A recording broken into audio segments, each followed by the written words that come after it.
విజయవాడలో ఏపీసీసీ ఆధ్వర్యంలో round table సమావేశం నిర్వహించడం జరిగింది. ఈ సందర్భంగా ఏపీసీసీ అధ్యక్షురాలు వైఎస్ షర్మిల మాట్లాడుతూ కేంద్ర మంత్రి అమిత్ షా డాక్టర్ బిఆర్ అంబేద్కర్ ను ఎగతాళి చేశారని, ఫ్యాషన్ అంటూ అవమానించారని, అంబేద్కర్ అంటే ఒక లెజెండ్ అని, ఈ విషయం బీజేపీకి ఎప్పటికీ అర్థం కాదని, బీజేపీ అంబేద్కర్ కు క్షమాపణ చెప్పాలని, ఇవి చాలదన్నట్లు దేశాన్ని మొత్తం కాషాయమయం చేయాలని చూస్తున్నారని, దేశ చరిత్రను మార్చాలని కుట్ర జరుగుతుందని మండిపడ్డారు.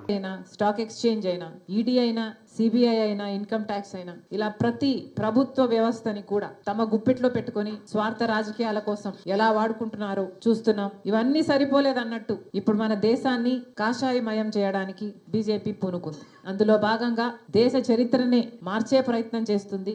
ఆఖరికి స్వతంత్ర యోధులను కూడా కుట్రతో దేశద్రోహులుగా పోర్ట్రే చేసే ప్రయత్నం చేస్తున్నారు. ఆ క్రమంలోనే ఆఖరికి మహాత్మా గాంధీ గారిని కూడా వదిలిపెట్టకుండా ప్రపంచమంతా ఫాదర్ ఆఫ్ ద నేషన్ అని మహాత్మా గాంధీ గారిని అంతగా గౌరవిస్తే బీజేపీ పార్టీ మాత్రం మహాత్మా గాంధీ గారిని ఒక విలన్ గాను, గాంధీ గారిని చంపిన వాళ్ళని దేవుళ్ళగాను పరిగణించి వాళ్ళకు గుళ్ళు కడుతున్నారు. ఇవన్నీ చూస్తున్నాం, ఇవన్నీ గమనిస్తున్నాం. మహాత్మా గాంధీ గారు అహింసావాది అయితే, సత్యం, అహింస, ప్రేమ, సోదర భావం గాంధీ గారి సిద్ధాంతాలు అయితే, వీటికి పూర్తి భిన్నంగా హింసా మార్గాన్ని ఎంచుకుంది బీజేపీ పార్టీ. మైనారిటీలు ఉండకూడదు అన్నట్టుగా మసీదులను ధ్వంసం చేయడం అయితేనేమి, చర్చులని నాశనం చేయడం అయితేనేమి, వాళ్ళ మీద దాడులు చేయడం అయితేనేమి బీజేపీకి అలవాటుగా మారిపోయాయి. మహాత్మా గాంధీ గారంటే గౌరవం లేదు, వారి సిద్ధాంతాలంటే విలువ లేదు. కేవలం మహాత్మా గాంధీ గారు కాంగ్రెస్ పార్టీ నాయకుడు కాబట్టి ఆయన లెగసీ కాంగ్రెస్ పార్టీకి తాకకూడదు అన్న ఉద్దేశం, ఆ అడ్వాంటేజ్ కాంగ్రెస్ పార్టీకి రాకూడదు అన్న వికెడ్ ఇంటెన్షన్. అంబేద్కర్ గారిని కూడా వదిలిపెట్టలేదు.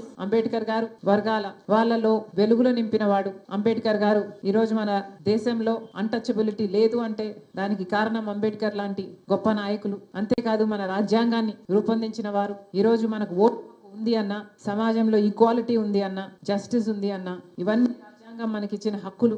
సమాజంలో అందరూ స్వేచ్ఛగా, సమానంగా, సగర్వంగా బతికే అవకాశం మనకు రాజ్యాంగం ఇస్తుంది.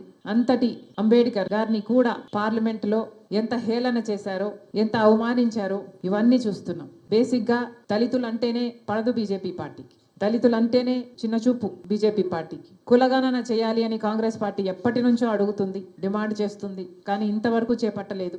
ఇలా అనేక రకాలుగా దళితులనైతేనేమి, దేశ ప్రజలనైతేనేమి, రాజ్యాంగాన్నైతేనేమి నాశనం చేసే ప్రయత్నం చేస్తుంది బీజేపీ పార్టీ. అందుకనే ఈరోజు కాంగ్రెస్ పార్టీ ఈ పోరాటాన్ని చేపట్టింది. విచిత్రం ఏమిటంటే మన రాష్ట్రంలో బీజేపీ పార్టీ ఎక్కడో లేదు. బీజేపీ పార్టీ బాబు, జగన్, పవన్ వీళ్ళల్లోనే ఉంది. మన రాష్ట్రంలో ఎంతమంది ఎంపీలు ఉంటే అంతమంది బీజేపీ పార్టీకే మద్దతు ఇస్తున్నారు. అది తెలుగుదేశం కానివ్వండి, వైసీపీ కానివ్వండి, చంద్రబాబు గారైనా, జగన్ గారైనా, పవన్ కళ్యాణ్ గారైనా, వివిధ పార్టీల్లో ఉండి కూడా బీజేపీ ఇంత ఘోరంగా చేస్తున్నా కూడా ఈరోజు అదే పార్టీకి మద్దతు ఇస్తూ అదే బీజేపీ పార్టీకి గులాంగిరి చేస్తున్నారు. అందుకే ఈరోజు కాంగ్రెస్ పార్టీ మీ అందరి మద్దతు కూడా కూడగట్టుకొని ప్రెసిడెంట్ గారికి ఒక రెజల్యూషన్ పంపించి అమిత్ షా గారు రిజైన్ చేసేటట్టు, బీజేపీ పార్టీ క్షమాపణ చెప్పేటట్టు ఒక రెజల్యూషన్ కూడా ఈరోజు పాస్ చేయాలని నిర్ణయించి మీ అందరినీ ఆహ్వానించడం జరిగింది. మరొకసారి వచ్చిన ప్రతి ఒక్కరికి మనస్ఫూర్తిగా స్వాగతం, మనస్ఫూర్తిగా కృతజ్ఞతలు. Thank you.